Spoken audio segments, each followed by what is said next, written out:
Hello student, welcome to Jayashree teaching class.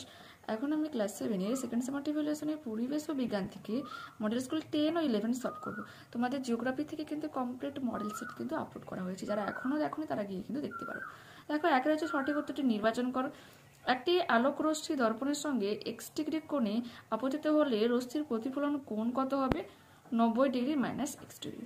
লঘুতর মাধ্যমের ক্ষেত্রে প্রতিশ্রুত রশ্মি কত হবে? অবিলম্ব থেকে দূরে সরে যায়। কোন বক্তব্যটি সঠিক নয়? আগে আকর্ষণ পরে আবেশ ঘটে। চারে রয়েছে একটি দণ্ডচুম্বকের জ্যামিতিক দৈর্ঘ্য এক্স হলে চৌম্বক দৈর্ঘ্য হবে কত? 0.85 এক্স। ঠিক আছে, এরপর রয়েছে তড়িৎ প্রবাহের ফলে চৌম্বক ক্ষেত্র সৃষ্টি হয়। নির্জল কোষে রাসায়নিক শক্তি তড়িৎ শক্তিতে রূপান্তরিত হয়।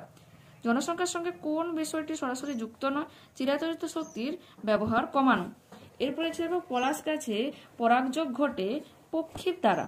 তার আগে রয়েছে জীবাশ্ম জ্বালানি থেকে পাওয়া যায় নাকি গোবর গ্যাস।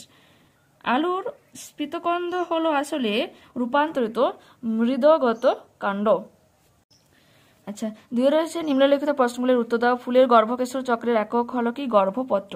ফিউজ তার কোথায় ব্যবহৃত হয়? গৃহ বর্তনীতে। মেরুজ্যোতি কি? প্রশ্নের সমাধানটা তোমরা দেখো, এই যে রয়েছে মেরুজ্যোতি, দেখে নিয়েছ, এটা হয়ে যাবে কারেক্ট আনসার। এরপরে বলেছে কি বর্ণালীর প্রান্তিক বর্ণগুলির নাম কি? বেগুনি ও লাল। মাটির হাঁড়ি পোড়াতে কোন শক্তি ব্যবহৃত হয়? তাপ শক্তি। দেখো, 3-এর একে রয়েছে চিত্রসহ ছায়া উপছায়া উৎপত্তির কারণ উল্লেখ করো। দেখে নাও প্রশ্নের সমাধানটা কি হবে অ্যাকচুয়াল। এখান থেকে তোমরা এতটা কিন্তু লিখবে, ঠিক আছে। তারপরে কি বলেছে? সূচিচিত্র ক্যামেরার কার্যনীতি উল্লেখ করো। এই প্রশ্নের সমাধানটাও তোমরা দেখো, যে এখান থেকে এতটা তোমরা লিখবে, যে কার্যনীতি, ঠিক আছে, লিখবে এটা। তারপরে বলেছে কি প্রাকৃতিক চুম্বক ও কৃত্রিম চুম্বকের দুটি পার্থক্য। এটা আমি মডেল 4-এর একটা দেখিয়ে দিয়েছি, ওখান থেকে একটু দেখে নাও।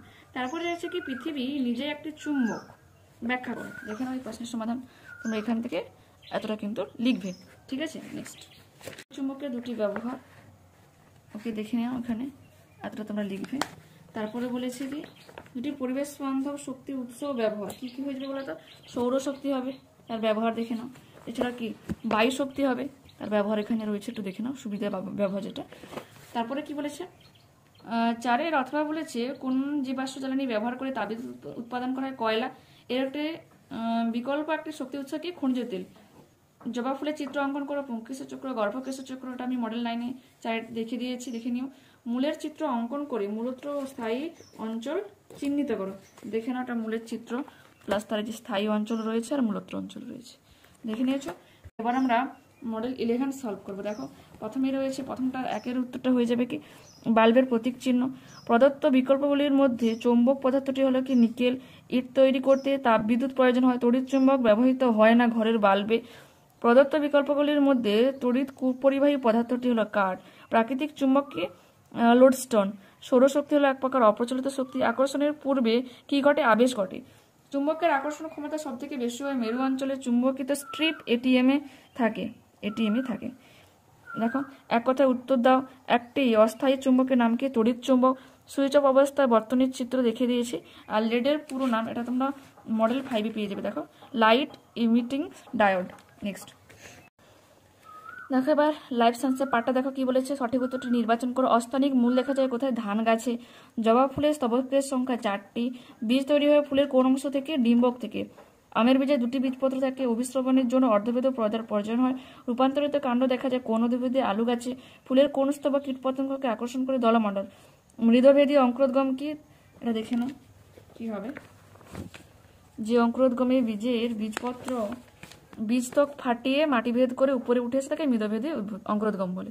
কুমড়ো তেঁতুল এগুলো হয়ে যাবে কারেক্ট আনসার।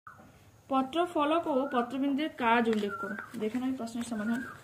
পত্রফলকের কাজ আর যে পত্রবিন্দুরও কাজ দেওয়া রয়েছে, ঠিক আছে, ওকে। নেক্সট এবং লাস্ট কোশ্চেন কি বলেছে?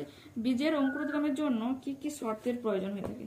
দেখে নাও, এখানে শর্ত দেওয়া রয়েছে। উপযুক্ত উষ্ণতা, পরিমিত জল ও প্রয়োজনীয় বায়ু বা অক্সিজেন, ঠিক আছে। ব্যাপনের একটি উদাহরণ কি? পেঁয়াজ কাটার সময় চোখে জল আসে, ঠিক আছে, জল আসা হয়ে যাবে কি একটা ব্যাপনের উদাহরণ, ওকে। নেক্সট ভিডিও পাওয়ার জন্য প্লিজ চ্যানেলটাকে সাবস্ক্রাইব করে নিও। যারা অলরেডি চ্যানেলে রয়েছে প্লিজ একটা লাইক দাও, বন্ধুদের সাথে ভিডিওগুলোকে শেয়ার করো, ওকে, বাই।